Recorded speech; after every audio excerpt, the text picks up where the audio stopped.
Men make up about half of the population in the United States, yet they account for nearly 80% of the suicides in the United States. As I wrote my paper on hegemonic masculinity and the effects that it has on men's mental health, I started to question myself and ask, so if men are struggling more, why are they asking for help less? And these mental health challenges among college-age males are worsened by the masculinity stigma, and to be more specific, the hegemonic stigma, which discourages the help-seeking behavior, and it is important to make awareness and change towards this behavior. So one of the biggest reasons why men don't seek help is because of the societal expectations.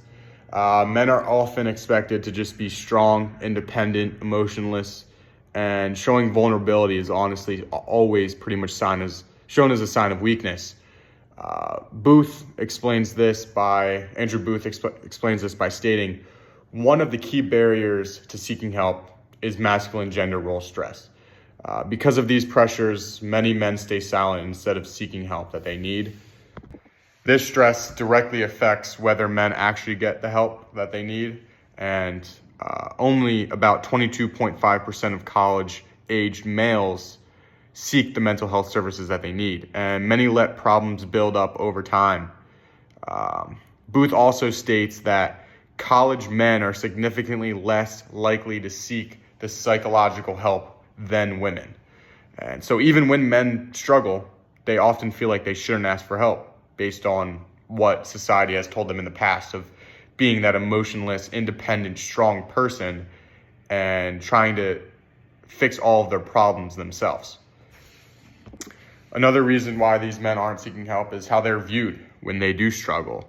According to Brian Cole, men with depression are perceived as less masculine and more feminine. Because of this, many men are afraid of being judged or seen differently, which keeps them from seeking the help and speaking up.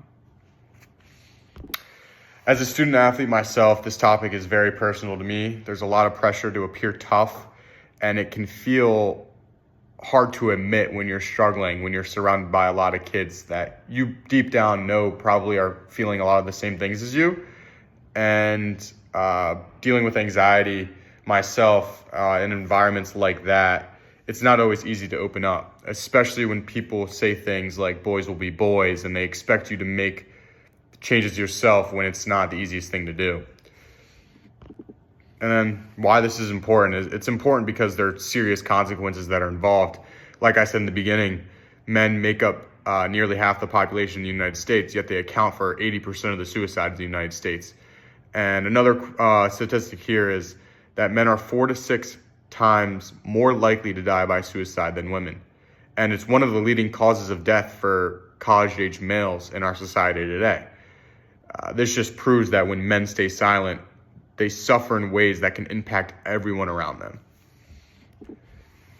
My paper revolves around the solution to fix this, we need to start breaking the hegemonic stigma, hegemonic masculinity stigma that surrounds and floats over every man's head.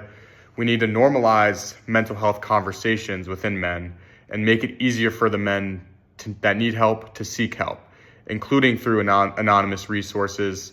I think that's one of the biggest ways that we're going to be able to make change with this. And changing how we view masculinity can make a real difference in saving someone's life at the end of the day. So to end up my project, I wanted to ask the class, why do you think men feel uncomfortable for asking for help? And what do you think we can do to change this